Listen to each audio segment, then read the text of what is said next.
Good morning friends. आज हम आपके सामने लेके आए हैं इलेक्ट्रॉनिकी जो कि बीएससी सेकेंड ईयर का पेपर है और इसमें हम अर्धचालकों के बारे में स्टडी करेंगे कि अर्धचालक क्या होते हैं और अर्धचालक की प्रॉपर्टीज क्या क्या है। अर्धचालकों के बारे में देखा जाए तो हमें जहां तक अभी पता है तो उसमें हम देख सकते हैं कि पदार्थ जो हमारे पास पाए जाते हैं वो पदार्थ मुख्यतः तीन प्रकार के होते हैं। पहला आता है हमारे पास चालक, दूसरा कुचालक और तीसरा आता है अर्धचालक।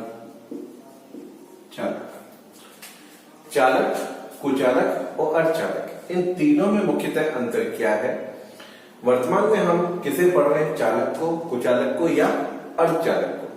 वैसे हम देखा जाए तो हम बता दें आपको कि चालक और कुचालक इनके बारे में हम बहुत स्टडी कर चुके हैं और अर्धचालक जो होते हैं वो वर्तमान में हमारी एक आधुनिक इलेक्ट्रॉनिकी का हिस्सा है। अब आप देखें चालक, कुचालक और अर्धचालक में अंतर क्या है। जैसे कि आप अच्छी तरह जानते हैं कि चालक जो होते हैं वो धारा प्रवाह करते हैं, ठीक है। कुचालकों में धारा प्रवाह नहीं होता और अर्धचालक इसके अंदर धारा प्रवाह। ये डिपेंड करता है कि उस अर्धचालक का ताप क्या है। यदि ताप आपका 0 केल्विन पर है तो हो सकता है कि धारा प्रवाह ना भी करे और हो सकता है कि ताप थोड़ा बढ़ाया जाए तो ये धारा का प्रवाह करना प्रारंभ कर दे, क्योंकि यहां पर दोनों ही कंडीशन है कि ये कुचालक की तरह व्यवहार भी कर सकता है और चालक की तरह व्यवहार भी कर सकता है। इसीलिए इसका नाम क्या है, अर्धचालक है। अब अर्धचालक, चालक, कुचालक और अर्धचालक में मेन डिफरेंस क्या है? मेन डिफरेंस ये है कि चालक पदार्थ जो होते हैं उसमें ऊर्जा अंतराल जो हम कहते हैं संयोजी बंध और चालन बंध, संयोजी बंध और चालन बंध के मध्य में ऊर्जा अंतराल इसमें नहीं पाया जाता। दोनों बंध एक दूसरे को ओवरलैप करते हैं। कुचालकों में ऊर्जा अंतराल बहुत ज्यादा पाया जाता है, जिसको आप कह सकते हो कि कोई भी इलेक्ट्रॉन पार करके चालन बंध में नहीं पहुंच पाता। वहीं पर अर्धचालकों में ये ऊर्जा अंतराल कुचालकों से कम और चालकों से थोड़ा सा ज्यादा पाया जाता है। अगर हम इसे स्ट्रक्चर के द्वारा समझें तो हम कह सकते हैं कि चालक, कुचालक और अर्धचालक, अगर हम इसको एक ऊर्जा स्तर के आधार पर समझना चाहें तो आप ये कह सकते हो कि चालक के अंदर अगर इसे माना जाए चालन बंध और इसे माना जाए संयोजी बंध,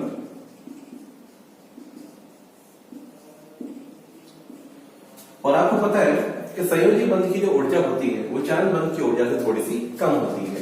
अगर इसका ऊर्जा स्तर आपके पास E1 है, इसका ऊर्जा स्तर आपके पास E2 है, तो अंडरस्टूड है कि E1 की वैल्यू जो होगी वो E2 से कम होगी। अब E1 की वैल्यू E2 से कम है तो ये बीच में अंतराल आपको दिया गया है, ये अंतराल जिसे आप कहोगे E2 माइनस E1 यानी कि डेल्टा ऑफ E, जिसे हम ऊर्जा अंतराल कहते हैं, ये इसकी वैल्यू चालकों के लिए क्या पाई जाती है, 0। तो यानी कि ये जो हमने डायग्राम बनाया है उस डायग्राम को अगर प्रदर्शित किया जाए तो आप ऐसे कह सकते हो कि अगर ये चालन बंध की भूमिका शो करता है, चालन बंध, और तो इसके अंदर जो संयोजी बंध होगा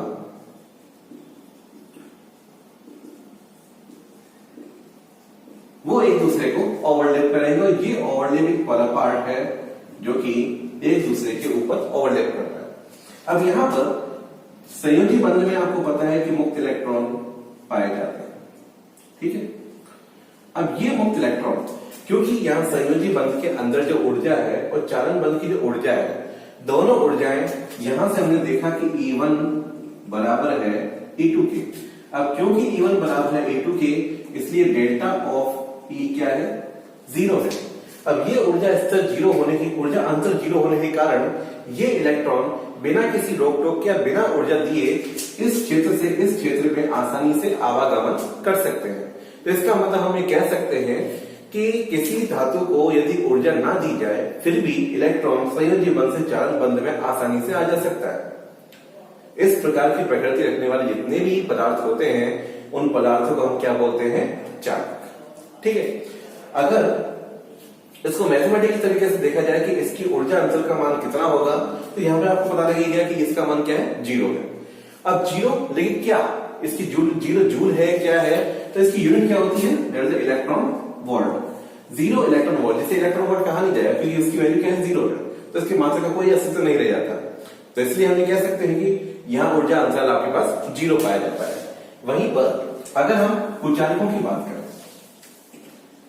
ये रहा आपका कुचालक।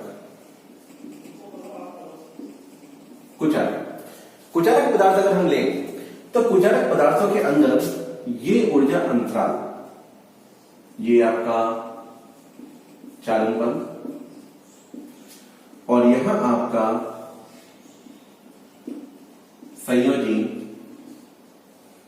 बल, चालन बल और संयोजी बल, ये आपके इलेक्ट्रॉन्स जो कि ज्यादातर संयोजी बल के अंदर ही पाए जाते हैं। अब ये ऊर्जा अंतराल कितना होगा, अगर इसकी वैल्यू को हम E2 माने, इसकी वैल्यू को E1 माने, तो E2 minus E1 that is delta E, इसकी वैल्यू लगभग बराबर होगी 6 इलेक्ट्रॉन वोल्ट के लगभग। ठीक है, यानी आप ये कह सकते हो कि किसी भी कुचालक के लिए वर्टिस ऊर्जा अंतराल का मान 6 इलेक्ट्रॉन वोल्ट के बराबर या उससे ज्यादा होता है। यही कारण है कि ये इलेक्ट्रॉन यहां से लेके यहां तक किसी भी कंडीशन में नहीं जा सकता। यानी कि आप ये कह सकते हो कि संयोजी बल से इलेक्ट्रॉन किसी भी प्रकार से कितनी भी ऊर्जा देकर के ये इलेक्ट्रॉन यहां से यहां तक नहीं पहुंच पाएगा। इसलिए कुचालक पदार्थ जो होते हैं वो हमेशा धारा का प्रभाव नहीं कर पाते, क्योंकि इनका चालन बल हमेशा क्या होता है, खाली, यहां कुछ नहीं पाया जाता है। यानी कि ये मान कितना है, 0। यहां पर एक भी इलेक्ट्रॉन नहीं पाए जाने के कारण धारा प्रभाव नहीं हो पाता। और वहीं पर हम अगर अर्धचालकों के बारे में बात करें कि अर्धचालकों में धारा प्रवाह कैसे होता है, तब यह बात करते हैं अर्धचालकों की। ये रहा आपका अर्धचालक।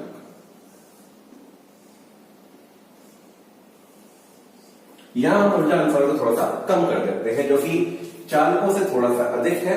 और अगर कुचालकों को देखा जाए तो कुचालकों के लिए डायग्राम हम समझने के लिए यहां एक बार दोबारा बना लेते हैं। ये चालन बल और ये है संयोजी बल, और ये डेल्टा E लगभग बराबर हो जाएगी हमारे पास 6 इलेक्ट्रॉन वोल्ट के।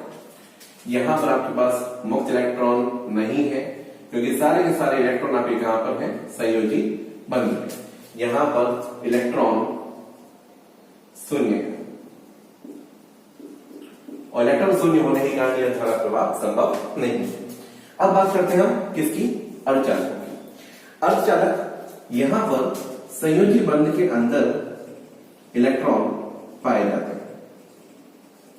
यह रहा आपका संयोजी बंध और ये रहा आपके पास चालन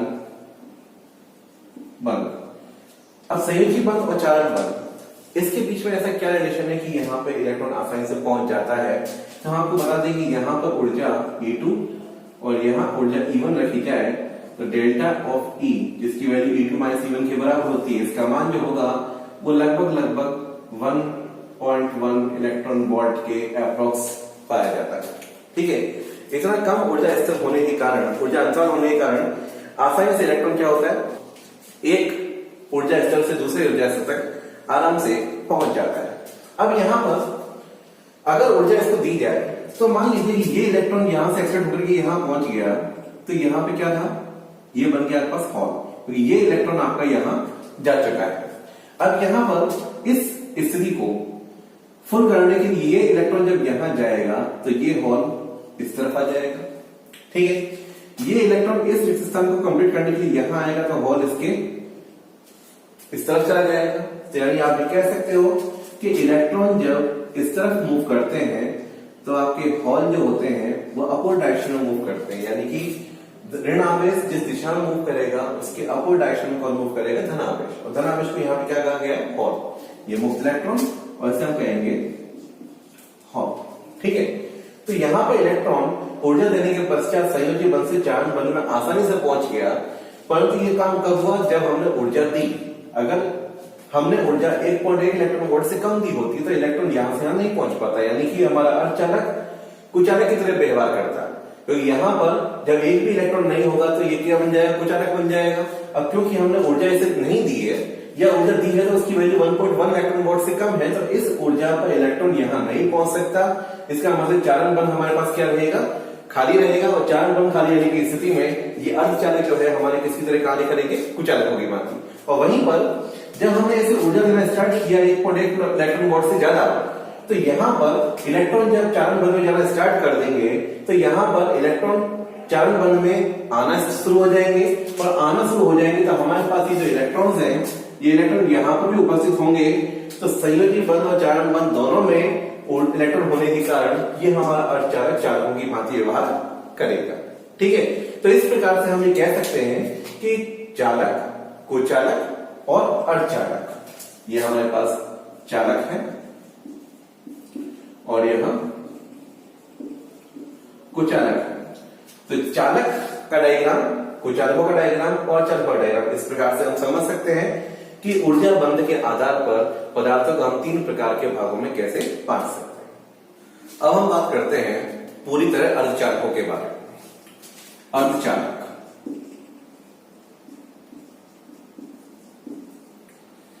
अर्धचालक हमारे पास 2 प्रकार के होते हैं, जैसा कि आप जानते हैं कि अभी तक जो आप पढ़ते आए हैं, एक होता है नेज अर्धचालक, दूसरा होता है हमारे पास अशुद्ध अर्धचालक, intrinsic and that is extrinsic. Naz अर्धचालक और अशुद्ध अर्धचालकों में अंतर क्या है? नेज अर्धचालक जो होते हैं वो पूर्णतः शुद्ध होते हैं।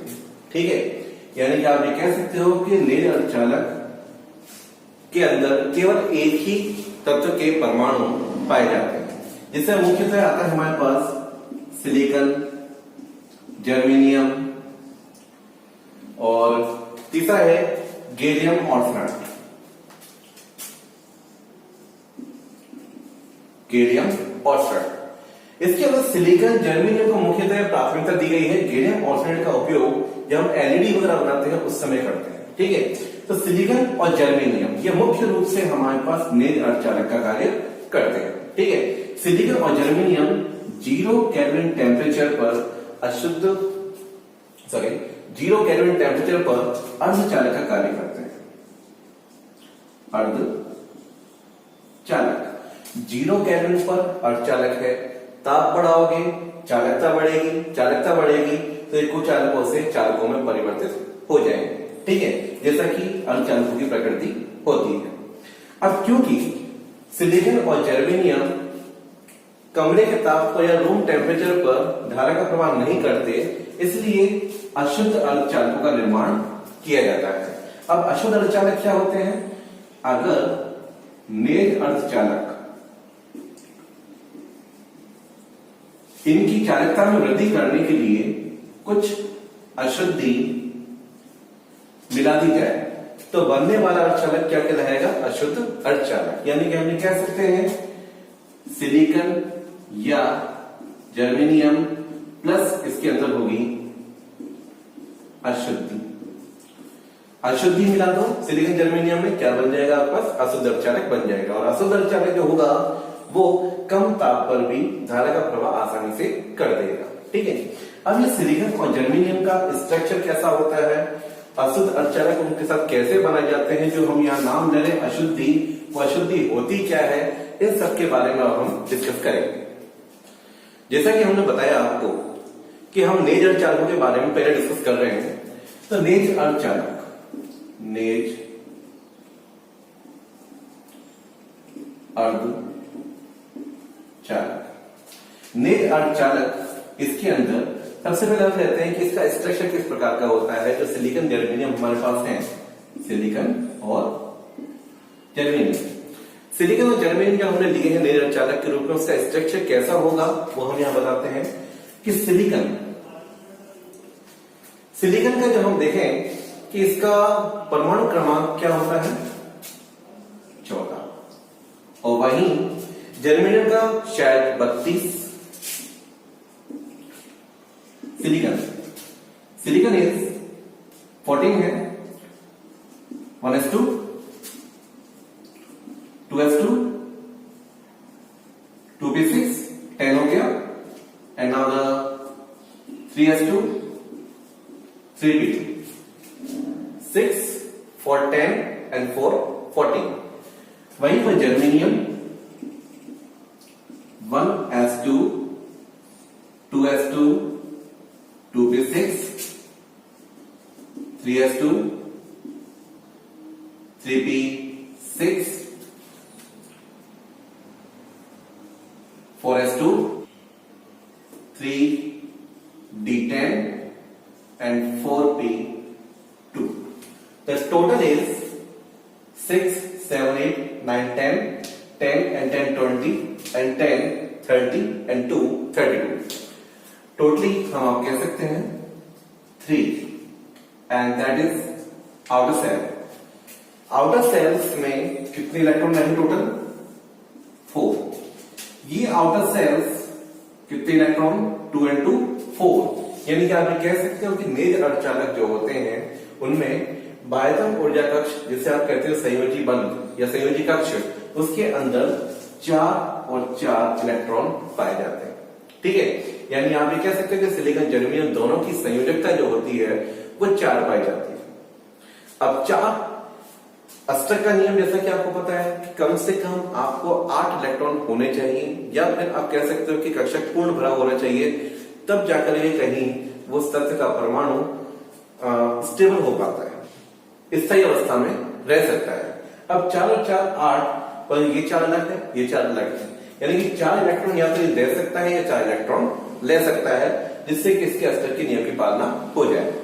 अब इसके अंदर यदि हम अशुद्धि मिला दें तो यहां पर इन चारों संयोजकता को पूरा किया जा सकता है, और अगर अशुद्धि नहीं मिलाते हैं तो एक परमाणु दूसरे परमाणु से सहसंयोजी बंध अगर बनाए तो भी 8 इलेक्ट्रॉन को कंप्लीट कर लेता है, जिससे कि उसके अस्तर के नियम की पालना हो जाती है।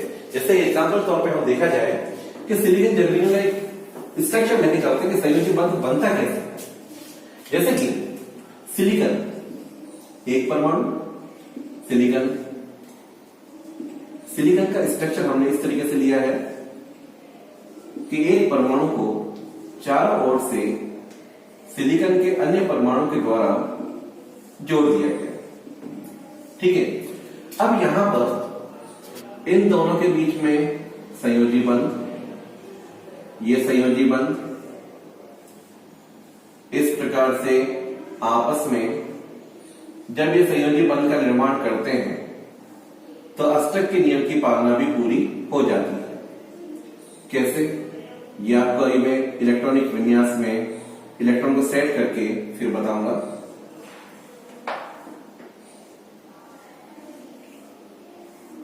जैसे कि यहां देखा जाए सिलिकॉन, इस सिलिकॉन का एक इलेक्ट्रॉन, दूसरा इलेक्ट्रॉन, तीसरा इलेक्ट्रॉन और ये चौथा इलेक्ट्रॉन। अब इसको अष्टक का नियम पूरा करने के लिए 4 इलेक्ट्रॉन की आवश्यकता है। ये 4 इलेक्ट्रॉन ये सिलिकॉन इस सिलिकॉन से संयोजी बंध बनाएगा, यहां बनाएगा और यहां बनाएगा। इस सिलिकॉन के चारों तरफ कितने इलेक्ट्रॉन हो गए 8। अब ये क्या बन गया स्थायी।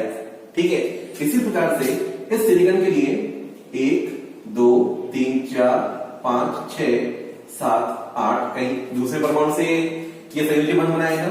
ठीक उसी प्रकार बाकी के परमाणु भी अपने अपनी कक्षाओं में रह करके संयोजी बंध बनाकर स्थायी अवस्था को प्राप्त करते हैं।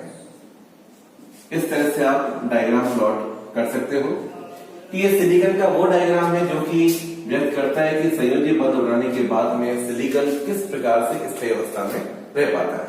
ठीक है, सेम जर्मेनियम के अगर लोगे, जर्मेनियम की जो संयोजकता है वो भी 4 है, तो उसके आधार पर जर्मेनियम को भी यहाँ पर 4 के अनुसार सेट कर सकते हैं। यानी कि यहाँ से बस सिलिकॉन को हटा के जर्मेनियम सेट आपको करना है।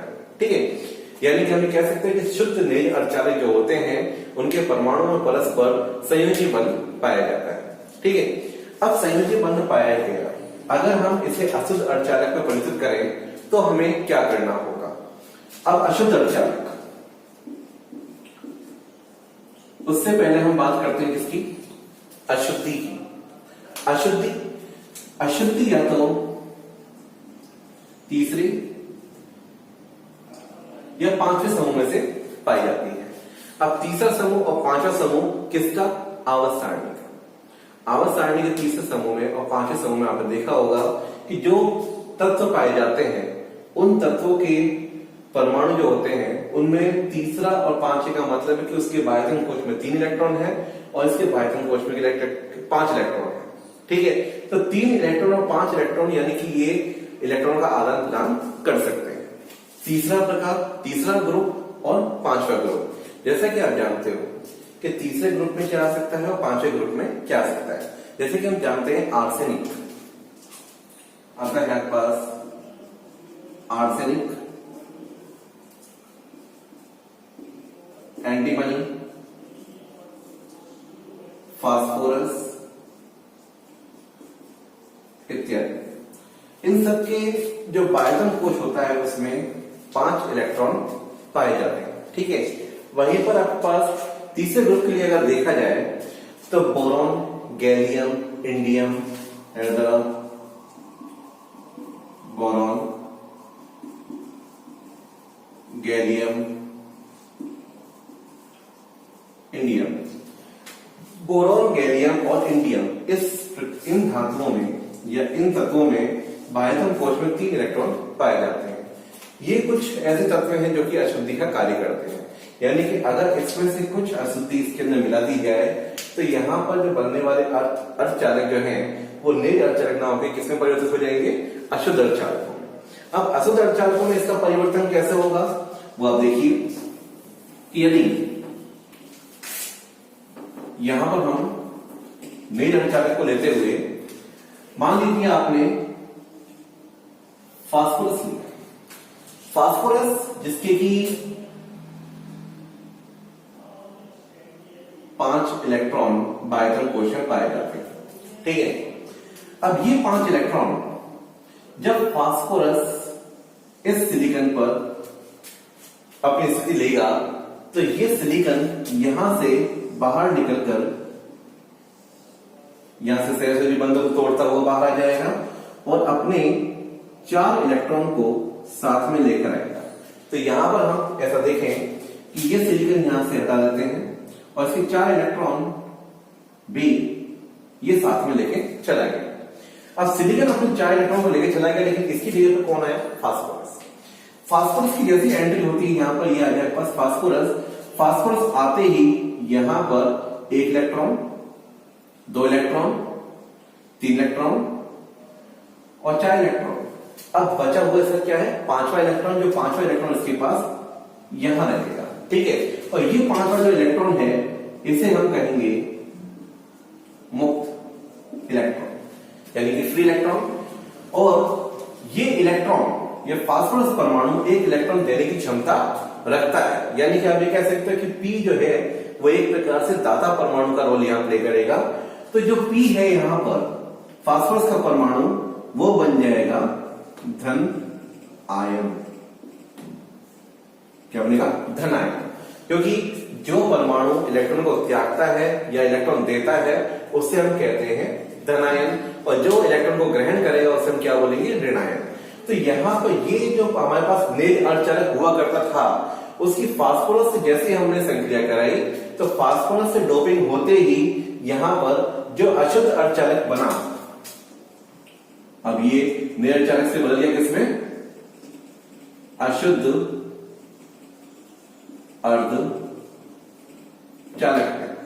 तो अशुद्ध अर्धचालक में परिवर्तन होते ही, अब क्योंकि ये क्या है, 1 इलेक्ट्रॉन ज्यादा है, यानी कि हमारे पास एक नेगेटिव पदार्थ ज्यादा है, तो इसलिए इसे हमने कहा गया एन टाइप सेमीकंडक्टर, यानी एन प्रकार का अशुद्ध अर्धचालक, क्योंकि इसके पास एक मुक्त इलेक्ट्रॉन ज्यादा है। और वहीं पर यदि हम इसके स्थान पर बोरॉन या फास्फोरस, सॉरी बोरॉन लेते हैं। ये लिया आपने बोरॉन। बोरॉन अपने 3 इलेक्ट्रॉनों के साथ में यहां पर आता है। तो जैसे यह बोरॉन आता है तो यहां पर सिलिकॉन जो अपने 4 इलेक्ट्रॉनों को साथ में लेके गया हुआ था उसके स्थान पर क्या आ जाएगा, बोरॉन। बोरॉन अपने 3 इलेक्ट्रॉनों को साथ में लेके आया, 1 2 एंड दैट इज 3, और 4th ये ब्लॉक खाली रह गया। ठीक है, तो यहां पर जो खाली ब्लॉक रहा है वो क्या कहलाएगा हमारे पास, दैट इज हॉल। ठीक है, यहां पर इलेक्ट्रॉन की वैकेंसी है, यहां इलेक्ट्रॉन आ सकता है, इसलिए क्या कहलाएगा ये हॉल। और क्योंकि ये जो हमारे पास आयन है बी, ये एक इलेक्ट्रॉन को ग्रहण कर सकता है, इसलिए कहलाया ये ऋण है। बी तत्व यहां पर एक इलेक्ट्रॉन ग्रहण करेगा, इसलिए कहलाया ऋणायन। और वहां पर फास्फोरस जो कि एक इलेक्ट्रॉन को त्यागता, वो कहलाया हमारे पास धनायन। इस पी टाइप सेमीकंडक्टर यानी कि पी प्रकार का अशुद्ध अर्धचालक। इस प्रकार आपने देखा कि नेज अर्धचालक, नेज अर्धचालक, इसको हमने 2 भागों में बांट दिया, पी टाइप और एन टाइप। पी प्रकार का अर्धचालक बनाने के लिए हमें क्या करेंगे, पी प्रकार का अर्धचालक या तो सिलिकॉन होगा या जर्मेनियम होगा। सिलिकॉन और जर्मेनियम में बोरॉन, इंडियम, बोरॉन इंडियम जैसे पदार्थों की हम अशुद्धि को मिक्स करेंगे जिससे कि पी प्रकार का अर्धचालक बन पाए। Boron, indium, gallium. गैलियम भी हम यहां पर ले सकते हैं। ये तीनों ही तीसरे ब्लॉक की अशुद्धियां हैं। ठीक है, वहीं पर एन प्रकार का अर्धचालक बनाने के लिए सिलिकॉन, जर्मेनियम और इनके साथ में जोड़ा जाएगा फास्फोरस, आर्सेनिक, एंटीमनी, और ये है हमारे पास 5th ब्लॉक की अशुद्धियां। तो आप ये कह सकते हो कि यदि नेट अर्धचालकों में 5वें ब्लॉक की अशुद्धि मिलाई जाती है तो एन प्रकार का अर्धचालक बनता है, और जब नेट अर्धचालकों में तीसरे ब्लॉक की अशुद्धि मिलाई जाती है तो पी प्रकार का अर्धचालक बनता है। ठीक है, अब क्योंकि यहां पर पी प्रकार का जो अर्धचालक आपने बनाया है, इस पी प्रकार के अर्धचालक में हमने क्या क्या मिला, एक तो मिला आपको हॉल और दूसरा मिला ऋण आयन। यानी कि आप ये कह सकते हो कि पी प्रकार के अशुद्ध अर्धचालक में हॉलों की मात्रा और ऋण आयनों की मात्रा अधिकतम होती है और मुक्त इलेक्ट्रॉन अल्प मात्रा, that is the maximum and that is minimum. और वहीं पर 5th ब्लॉक के एन टाइप के लिए देखा जाए तो यहां पर मुक्त इलेक्ट्रॉन और धन आयन ये होंगे हमारे पास मैक्सिमम, और हॉल जो होगा वो होगा हमारे पास क्या, मिनिमम। यानी आप ये कह सकते हो कि पी प्रकार के अर्धचालकों में अल्पसंख्यक आवेशवाहक मुक्त इलेक्ट्रॉन होते हैं और बहुसंख्यक आवेशवाहक हॉल और ऋण आयन होते हैं। वहीं पर एन प्रकार के अर्धचालकों में अल्पसंख्यक आवेशवाहक हॉल, बहुसंख्यक आवेशवाहक इलेक्ट्रॉन या फिर धन आयन